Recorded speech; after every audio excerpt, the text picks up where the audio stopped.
Hello everyone, welcome back to our new blog. তো আজকের ব্লগটা স্টার্ট করছি সোদপুর স্টেশন থেকে, কারণ আজকে অনেক দিন পরে আমরা সবাই মিলে যাচ্ছি আমার এক পিসির বাড়িতে। তো আমরা এখন এই স্টেশনে বসে অপেক্ষা করছিলাম আমার দিদিদের জন্য। তো এই দেখো ওরাও চলে এসছে। তো এখন আমরা সবাই মিলে যাব পিসি বাড়িতে। আজ থেকে প্রায় 5 থেকে 7 বছর আগেই পিসি বাড়িতে গেছিলাম, আবার সবাই মিলে ওখানে যাওয়া হচ্ছে। তো সবাই সবার মতো আগে ট্রেনে করে চলে গেছে, আমরাই সব থেকে বেশি লেট আমরাই।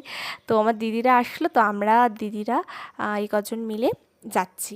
তো দেখো ট্রেন থেকে নেমে উঠে পড়েছি অটোতে। তো অটোতেও এখনও টাইম লাগবে প্রায় 40 মিনিট মতো। আমাদের বাড়ি থেকে মানে সোদপুর আসতে সময় লাগে প্রায় 1 ঘন্টা মতো। সেখানে আবার আরও 40 মিনিট, প্রায় 2 ঘন্টা পথ এই গরমের মধ্যে অতিক্রম করে ফাইনালি চলে এসেছি এই দেখো পিসি বাড়িতে। আর এই পিসি বাড়ি আসার কারণ হচ্ছে এই পুচকুটা, কারণ এই পুচকুটার আজকে অন্নপ্রাশন আমার পিসির মেয়ের। তো পিসির মেয়ের অন্নপ্রাশনের জন্য আমরা সবাই মিলে এই গরমের মধ্যে চলে এসেছি এই পুচকুর জন্য। তো আমি একটাই জিনিস শুধু চিন্তা করছিলাম যে এই গরমে ওকে সাজিয়ে গুছিয়ে ও কী করে সব কিছু ম্যানেজ করবে। ওর গরম লাগবে, কষ্ট হবে, কিন্তু এত সব কিছু গরমের মধ্যে লোকজনের মধ্যেও ও এত সুন্দর শান্ত ছিল না। ও নিজে খুব সুন্দর ম্যানেজ করছিল সব কিছু। আর দেখো কত সুন্দর করে ফটো তুলছে, যেমন তাকাতে বলছে তেমন সুন্দরভাবে তাকাচ্ছে, শান্তভাবে রয়েছে। আর শুধু এই যে এই সময় যখন ওকে শাড়ি পরানো হচ্ছিল, ওই সময় ও প্রচণ্ড কান্নাকাটি করছিল, কারণ এই সময় ওর স্নান টান করে উঠে ঘুমানোর সময়, এর জন্যই ও এই সময়টা একটু বেশি কান্নাকাটি করছিল। কিন্তু এই সময়টার পরেও ও একদম শান্তভাবে ছিল, আর একবারও কান্নাকাটি করেনি। শুধুমাত্র এইটুকু টাইমেই ও একটুখানি মানে ডিস্টার্ব ফিল করছিল। এই দেখো একদম শান্ত এখন। এরপরে ওকে যেমন করা হয়েছে তেমনভাবে ছিল।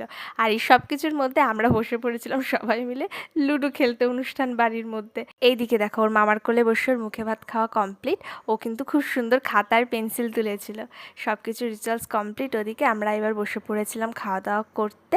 তো খাওয়া দাওয়া করে উঠে আমরা সবাই মিলে বেরিয়েছিলাম এই দুপুরবেলা রোদের মধ্যে গরমে ঘুরতে। কারণ ওই যে ফার্স্টেই বললাম প্রায় 5 থেকে 7 বছর পরে আমরা সবাই মিলে পিসি বাড়িতে এসেছি।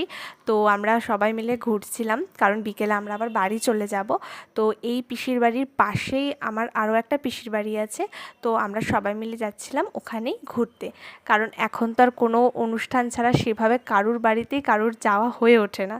এর জন্য আমরা যতক্ষণ এসেছি একবারে সব জায়গায় ঘুরেই তারপরে বাড়ি যাব। তো দেখো আমরা চলে এসেছি এই যে এই পিসিটার বাড়িতে ঘুরতে। তো এখানে গরমে আমরা অনেকক্ষণ বসে আড্ডা দিলাম, গল্প করলাম, কারণ গরমে সবাই খুব অস্থির হয়ে পড়েছিল। যাই হোক, এবার চলো বাড়ি যাওয়ার পালা, কারণ এখনও অনেকটা পথ আমাদের